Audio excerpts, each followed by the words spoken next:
গেল মঙ্গলবার শিশু রামিসার নৃশংস হত্যাকাণ্ডে স্তব্ধ হয়ে যায় পুরো দেশ। ঘটনার পর থেকেই বিচারের দাবিতে উত্তাল রাজধানীসহ বিভিন্ন এলাকা। চাপের মুখে দ্রুত তৎপর হয় আইনশৃঙ্খলা বাহিনীও। গ্রেপ্তার করা হয় মূল আসামি সোহেলকে। আদালতে স্বীকারোক্তিমূলক জবানবন্দিও দেন অভিযুক্ত। তবে ডিএনএ পরীক্ষার ফল না পাওয়ায় আটকে ছিল চার্জশিট দাখিলের প্রক্রিয়া। শনিবার সকালে এ বিষয়ে আশ্বাস দেন আইনমন্ত্রী।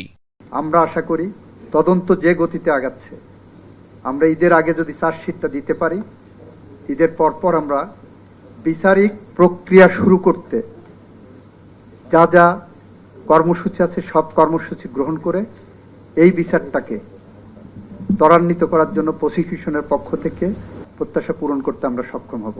নোভা এলইডি টিভি, ঝকঝকে ছবি, নিখুঁত শব্দ, 5 বছরের ওয়ারেন্টি। নোভা মানি সঠিক মান, নিশ্চিত সেবা। এরই মধ্যে হাতে এসেছে ডিএনএ পরীক্ষার ফল। তদন্ত কর্মকর্তা ওয়াহিদুজ্জামান ভূঁইয়া সংগ্রহ করেছেন ডিএনএ ময়নাতদন্ত ও ভিসেরা রিপোর্ট। সেসব তথ্য প্রমাণ যুক্ত করেই চলছে চার্জশিট তৈরির কাজ। সব ঠিক থাকলে রোববারই আদালতে জমা দেয়া হতে পারে তদন্ত প্রতিবেদন।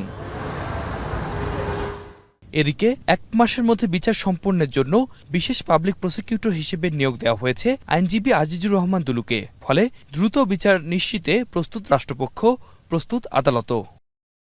আতিক মেজবাহ, এখন ঢাকা।